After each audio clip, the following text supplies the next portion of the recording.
Hello friends, नमस्कार। मैं सागर प्रताप सिंह अतुल्य एकेडमी में आपका स्वागत करता हूं। दोस्तों, ये हमारा टाइम एंड वर्क पर थर्ड पार्ट है। इसके पहले 2 वीडियो मैं अपलोड कर चुका हूं।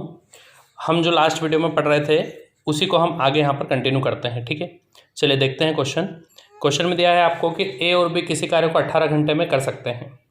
यानी कि यदि ए और बी मिलकर किसी कार्य को करें तो 18 घंटे में वे काम को कंप्लीट कर सकते हैं। 6 घंटे बाद ए काम छोड़ देता है, बचे हुए काम को भी अगले 36 घंटों में पूरा करता है।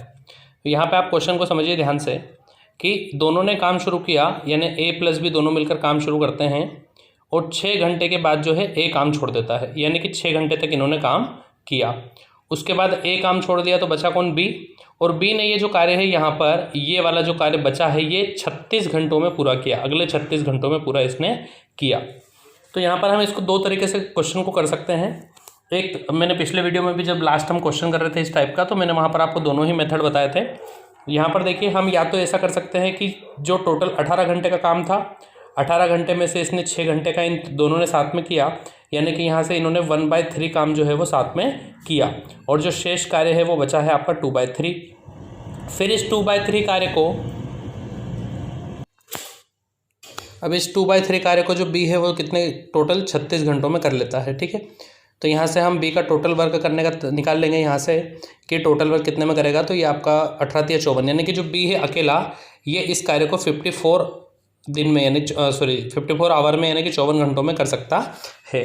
तो अब यहाँ से वही सेम प्रोसेस, हमारे पास ए प्लस बी का टाइम है 18 घंटे, बी का टाइम है 54 घंटे।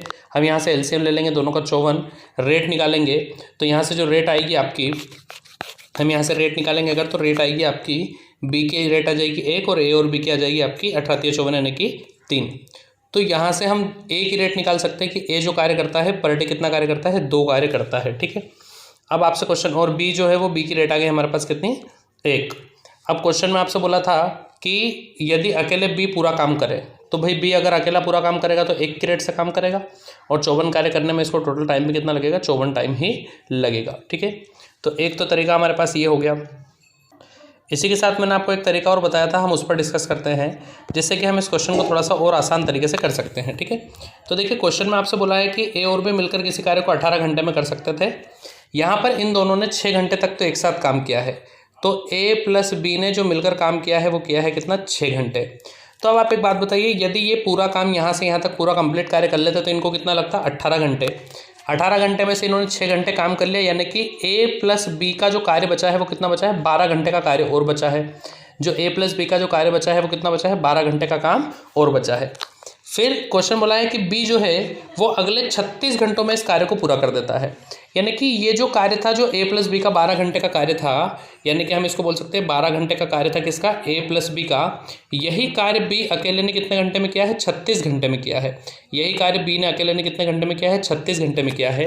तो यदि यहाँ से मैं रेशो निकालूँ तो रेशो आपका निकल के आएगा, देखिए ए प्लस बी बटे बी, ए प्लस बी बटे बी बराबर आपका हो जाएगा 3:1, यानी कि बी की जो अकेले की रेट है वो कितनी आ जाएगी? 1, और ए प्लस बी दोनों की मिलकर कितनी आ जाएगी? 3।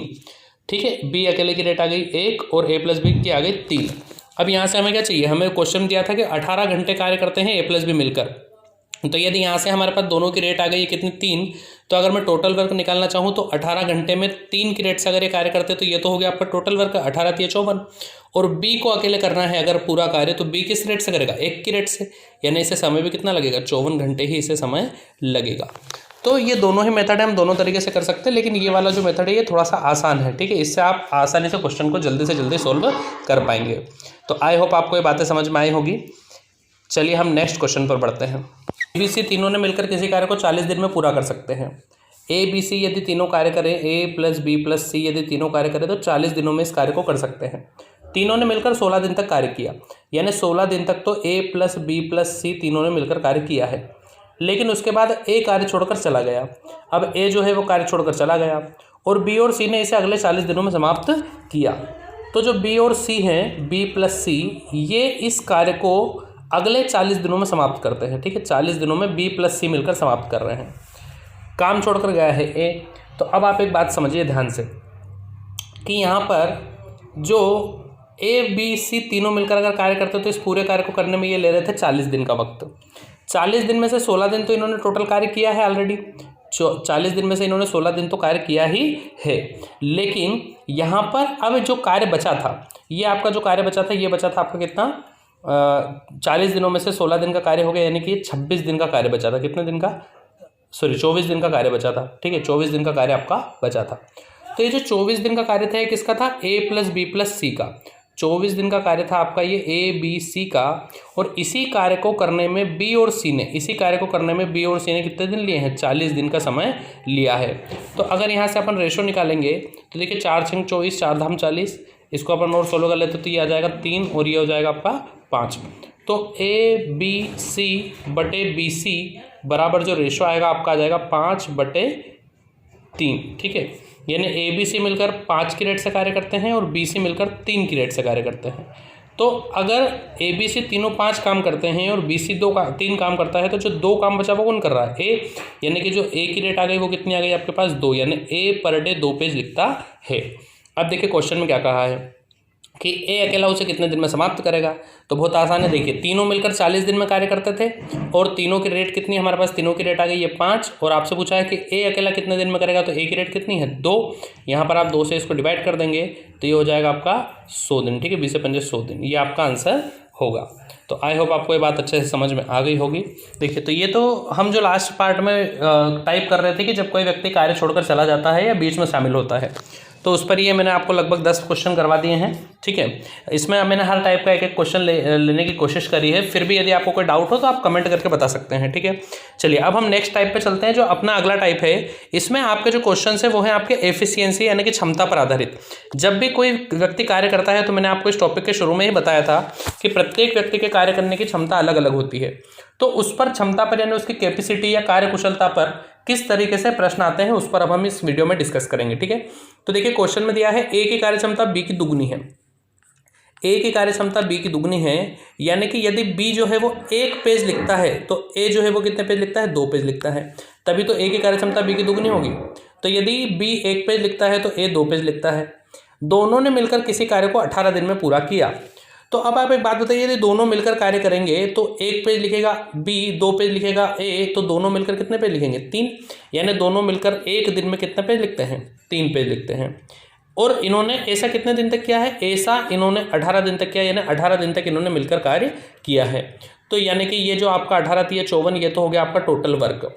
फिर आपसे कहा है कि A अकेला उस कार्य को कितने दिन में करेगा। तो A की रेट कितनी अकेले की, 2, यानी अगर A अकेला कार्य करेगा तो किस रेट से करेगा, 2 की रेट से कार्य करेगा। और 2 की रेट से अगर ये कार्य करेगा तो इसको 9 × 27 यानी कि 27 दिन जो हैं वो इस अकेले को कार्य करने में लगेंगे, ठीक है। आई होप आपको ये बात समझ में आ गई होगी। चलिए हम नेक्स्ट क्वेश्चन पर चलते हैं। देखिए अगला क्वेश्चन है, A की कार्य क्षमता B से 40% अधिक है। A की जो कार्य क्षमता है वो B से 40% अधिक है, यानी कि मान लीजिए अगर B 100% काम करता है तो A जो है वो कितना काम करता है, 140%। भाई 100 से 40% अधिक कितना होगा, 140%। तो आप यहाँ से इसका रेशो निकाल लीजिए, आपका रेशो आ जाएगा 7:5। या फिर आप ऐसा भी समझ सकते हैं कि 40% का मतलब होता है 2/5। अगर इसके फ्रैक्शन में बात करेंगे तो रेशो क्या होगा, 2/5। तो 5 से 2 ज़्यादा यानी कितना होगा, 7:5, ठीक है। तो आप चाहें तो फ्रैक्शन में सॉल्व करें, आप चाहे तो परसेंटेज में। तो यहाँ पर यदि B 5 पेज लिखता है तो A इससे 2 पेज ज़्यादा यानी कि 7 पेज लिखता है, ठीक है। फिर आपसे कहा है B अकेला किसी कार्य को 14 दिन में करता है। तो यानी कि B ने 14 दिन तक कार्य किया अकेले, और B 1 दिन में कितना काम करता है, 5। तो टोटल काम जो हो जाएगा वो तो कितना हो जाएगा, 14 × 5 यानी कि 70। आपसे पूछा है A अकेला उसे कितने दिन में करेगा। तो इसी टोटल वर्क को A को करना है 7 की रेट से। तो 7 की रेट से यदि ये कार्य करेगा तो 7 × 14, 5 × 10, यानी कि इस कार्य को करने में A को कितने दिन लगेंगे, इसको कार्य को करने में A को 10 दिन का समय लगेगा, ठीक है। तो आई होप आपको ये बात अच्छे से समझ में आ रही होगी।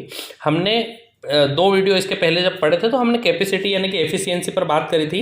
एफिशिएंसी मतलब क्या होता है, किसी व्यक्ति के द्वारा 1 दिन में किया गया कार्य, ठीक है।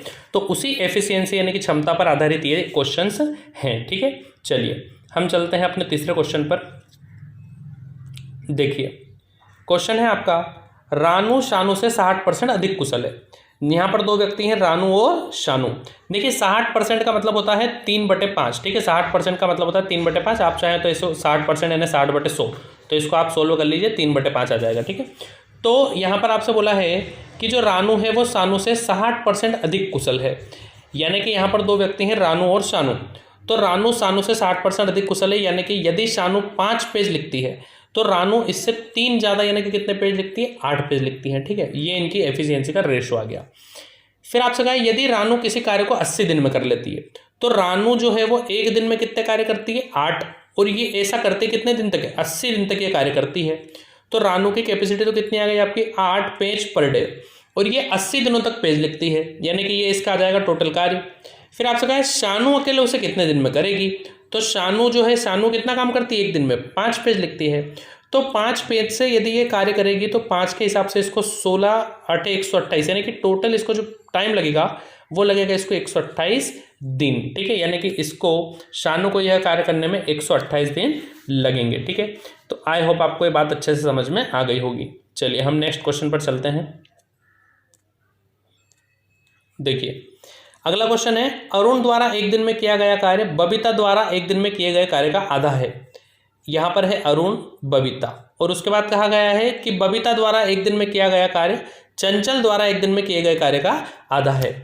तो आपको यहाँ पर एक बात ध्यान रखना है, यहाँ पर 3 लोगों के बारे में बात की गई है। आपसे कहा है कि अरुण द्वारा 1 दिन में किया गया कार्य बबीता द्वारा 1 दिन में किए गए कार्य का आधा है, यानी बबीता जितना भी कार्य करती है उससे आधा करता है कौन, अरुण। फिर कहा है बबीता द्वारा 1 दिन में किया गया कार्य चंचल द्वारा 1 दिन में किए गए कार्य का आधा है, यानी कि जितना काम चंचल करती है उसका आधा करती है बबीता।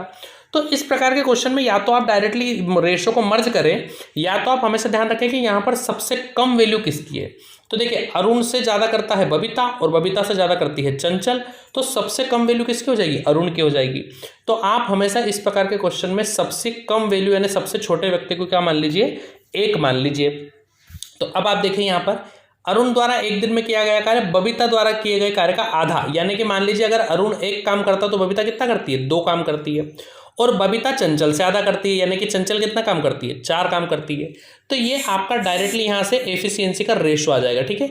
अरुण अगर 1 काम करेगा तो बबीता उसका डबल यानी कि 2, और बबीता का डबल कौन करेगा, चंचल, यानी कि 4 काम करेगा। तो ये तो इन तीनों के कार्य करने का रेशो आ गया। फिर आपसे कहा चंचल अकेले किसी कार्य को 7 दिन में करती है। तो चंचल 1 दिन में 4 पेज लिखती है और ये 7 दिन तक कार्य करती है, यानी कि टोटल जो कार्य होगा वो 7 चौक 28 हो जाएगा।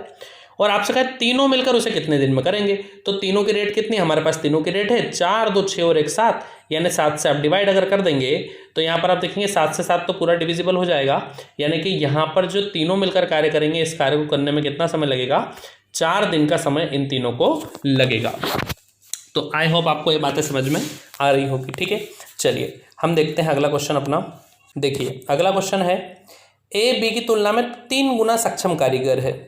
जो ए है वो बी की तुलना में 3 गुना सक्षम कारीगर है, यानी अगर बी जो है वो 1 काम करता है तो ए 3 काम करता है। बी किसी कार्य को करने में ए से अपेक्षाकृत 60 दिन कम लेता है। अब देखिए यहाँ पर ये जो रेशो दिया है ये तो दिया गया है आपका एफिशिएंसी का, यानी कि इनकी क्षमताओं का। और मैंने आपको पहले ही वीडियो में एक बात बताई थी कि जो क्षमता का रेशो होता है वो जस्ट अपोजिट यानी इन्वर्सली प्रोपोर्शनल होता है किसके, इनके द्वारा लिए गए टाइम के। यानी कि यदि इनकी जो क्षमता है वो 3:1 में है तो इनके द्वारा जो लिया गया टाइम रहेगा वो कितना रहेगा, 1:3 के अनुपात में रहेगा, ठीक है। तो अब यहाँ पर क्वेश्चन में कहा है कि 60 दिन कम समय लेता है, ठीक है। तो यहाँ पर आप देखिए, यहाँ पर यूनिट में अगर हम देखें तो ये 1 समय ले रहा है 1 यूनिट और ये ले रहा है 3 यूनिट, तो टोटल 2 यूनिट समय कम ले रहा है। ए जो है वो 2 यूनिट कम समय ले रहा है, लेकिन क्वेश्चन में बोला है कि 60 दिन कम लेता है, तो 1 यूनिट की वैल्यू कितनी आ जाएगी आपकी, 30 दिन। यहाँ पर 1 यूनिट की वैल्यू आ गई आपके 30 दिन, यानी कि यहाँ पर ये जो ए समय ले रहा है, ए किसी कार्य को करने में कितना समय लेता है, 30 दिन का समय लेता है, ठीक है। तो अब अगर एक जो ए है वो 30 दिन में किसी कार्य को करता है, 30 दिन में किसी कार्य को करता है, और ए की कैपेसिटी कितनी है, 3, तो अगर वो 30 दिनों तक कार्य करता है और उसकी जो रेट है वो 3, यानी पर डे वो कितना पेज लिखता है, 3 पेज लिखता है, तो जो टोटल वर्क होगा वो आपका कितना हो जाएगा, 90। फिर क्वेश्चन का दोनों मिलकर, तो अगर दोनों मिलकर करेंगे तो 3 की रेट से तो काम करेगा ए और 1 की रेट से काम करेगा बी, तो दोनों मिलकर टोटल 4 की रेट से काम करेंगे। ठीक है, टोटल जो काम करेंगे कितना करेंगे, 4 की रेट से काम करेंगे। तो आप यहाँ पर डायरेक्टली इसको सोल्व कर लीजिए, तो ये आपका आ गया 45/2, यानी कि आपका ये जो आंसर हो जाएगा ये हो जाएगा 22 सही 1/2 दिन इनको लगेंगे। ठीक है, 22.5 दिन इनको दोनों को मिलकर कार्य करने में लगेंगे। चलिए, तो आई होप आपको क्वेश्चन अच्छे से समझ में आ गया होगा। ठीक है, हम चलते हैं अगले क्वेश्चन पर। देखिए नेक्स्ट क्वेश्चन है आपका कि ए तथा बी किसी कार्य को 10 और 15 दिन में कर सकते हैं। ए और बी दो व्यक्ति हैं जो किसी कार्य को क्रमशः 10 और 15 दिन में करते हैं। यदि पूरे कार्य को 450 रुपये मजदूरी इनको प्राप्त होती है। तो यहाँ पर ये जो आपको दिया गया है कि इनको जो टोटल रुपए मिलते हैं, जो इनको टोटल किसी कार्य को करने के लिए मजदूरी मिलती है वो कितनी है, 450 रुपये। तो बी को कितने रुपए प्राप्त होंगे। अब आपको एक बात यहाँ पर ध्यान से समझना है कि जब भी कोई व्यक्ति कार्य करता है तो जो भी व्यक्ति जितना अधिक कार्य करेगा उसको उतना ज़्यादा ही पैसा मिलेगा। ठीक है, तो देखिए यहाँ पर हम सबसे पहले तो इनका सोल्व करने की कोशिश करते हैं। तो हम यहाँ पर एलसीएम लेंगे आपका 30, 15 दूना 30 और 10 तिया 30, यानी कि यहाँ पर जो एफिशिएंसी का रेशो आया है, यानी कि इनकी कार्य करने की क्षमता का जो रेशो आया है वो आया है 3:2। तो अब आपको यहाँ पर एक बात ध्यान से समझना है कि यहाँ पर ए जो है वो पर डे 3 पेज लिखता है और बी जो है वो पर डे 2 पेज लिखता है। तो ज़्यादा काम कौन कर रहा है, ज़्यादा काम कर रहा है ए, यानी कि यदि कोई व्यक्ति कार्य ज़्यादा करता है तो वो पैसा भी ज़्यादा लेगा। यानी कि जब भी हम बात करते हैं मजदूरी यानी इनकी जो वेतन है उसको डिवाइड करने की, तो वेतन हमेशा कैपेसिटी यानी कि क्षमता के रेशो में डिवाइड होता है, ना कि टाइम के रेशो में। ठीक है, यानी कि समय कितना ले रहा है व्यक्ति उस पर पैसा नहीं बढ़ता है, पैसा बढ़ता है व्यक्ति काम कितना कर रहा है। ठीक है, तो आपका ये जो पैसा बटेगा ये बटेगा 3:2 के अनुपात में। ठीक है, तो आपको कुछ नहीं करना है, सिंपली आप डिवाइड कर ले 3 और 2, 5 से इसको आप डिवाइड करेंगे और आपको बी का हिस्सा पूछा है तो यहाँ पर आप 2 का डायरेक्टली गुणा कर देंगे। मैं आपको दोनों का निकाल के एक बार बता देता हूँ। तो देखिए यहाँ पर हम सोल्व करेंगे तो 5 9 45, यानी 1 यूनिट की वैल्यू आ जाएगी आपकी 90। अगर आपको पूछे कि ए को कितने प्राप्त होंगे तो 9 तिया 27, यानी कि 270 रुपये तो ए को प्राप्त होंगे। लेकिन आपसे पूछा है बी का, तो 9 दूना 18, यानी 180 रुपये जो होंगे वो बी को प्राप्त होंगे। ठीक है, तो ये यहाँ से आपका ए और बी का दोनों का हिस्सा अलग अलग निकल के आ जाएगा। ठीक है, तो जब भी आपको ध्यान रखना है, जब भी आप किसी व्यक्ति की मजदूरी डिवाइड करेंगे तो मजदूरी हमेशा क्षमता के रेशो में, ठीक है, यानी कि हम जो कैपेसिटी निकालते हैं उसके रेशो में आपकी मजदूरी हमेशा डिवाइड होगी। ठीक है, तो आई होप आपको यहाँ तक सब कुछ समझ में आ गया होगा। तो इस वीडियो में हमने किसी व्यक्ति की क्षमता पर आधारित किस किस प्रकार से क्वेश्चन आते हैं इस पर डिस्कस किया है। अब हम जो नेक्स्ट पार्ट रहेगा उसमें अगले टाइप पर डिस्कस करेंगे। ठीक है, तो आई होप आपको अच्छे से सब कुछ समझ में आया होगा। अब हम मिलेंगे अगले वीडियो में। धन्यवाद।